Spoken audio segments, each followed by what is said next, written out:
Good morning, everybody, and happy Saturday. I hope you all are enjoying your weekend and are just taking a short snippet of this video.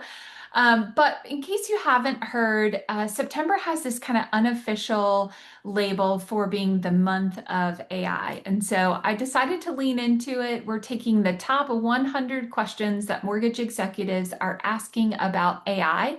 And we're going to tackle one of those questions every single day. And we're doing it David Letterman style because let's just have some fun.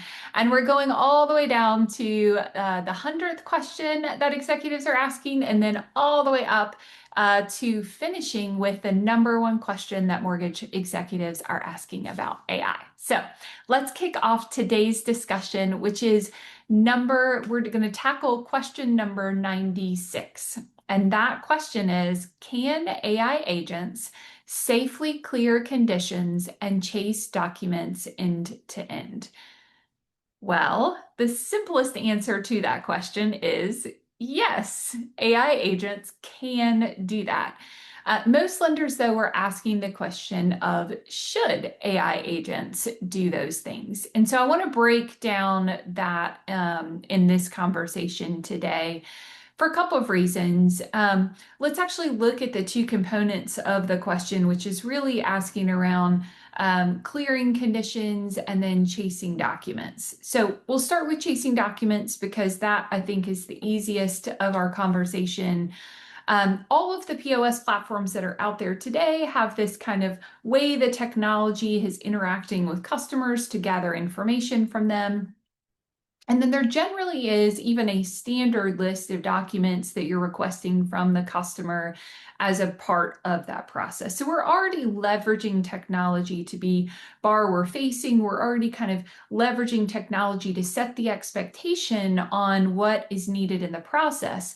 The difference is that AI agents would be able to take the documents that a customer is sending in and then ask follow-up questions to the customer on that document, right? So maybe, hey, I noticed you had a large deposit here. Can you tell me what happened? So the same way that we would do that, it's just a faster feedback loop for the customer.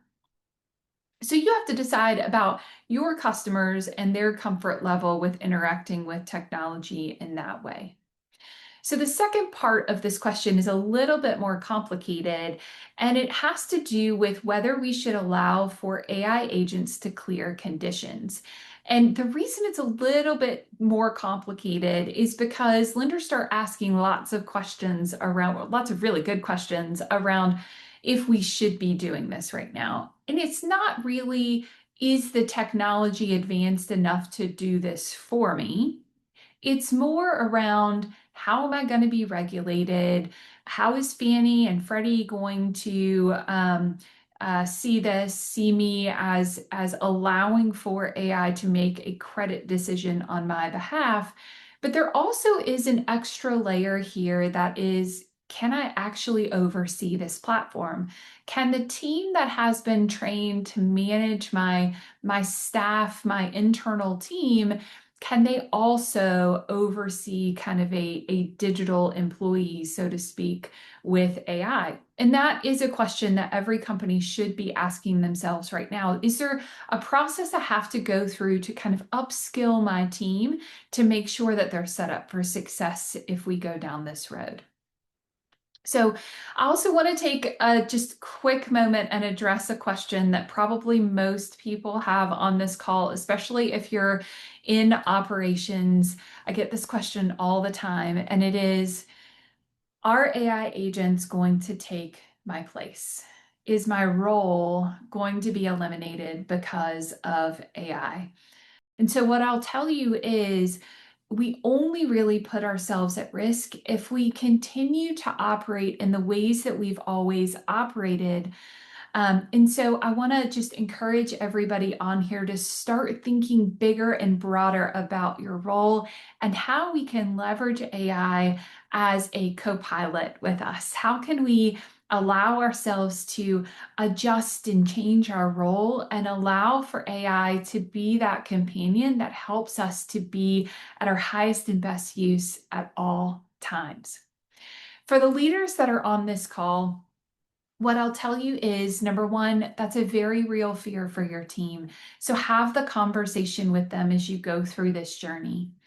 Number two, if you're thinking about AI agents, the best method is to start small and test and then build momentum as you go and as your team gets more and more experienced with how to leverage these platforms and you get more experienced with how to leverage these platforms. And then what I'll say is measure, measure, measure.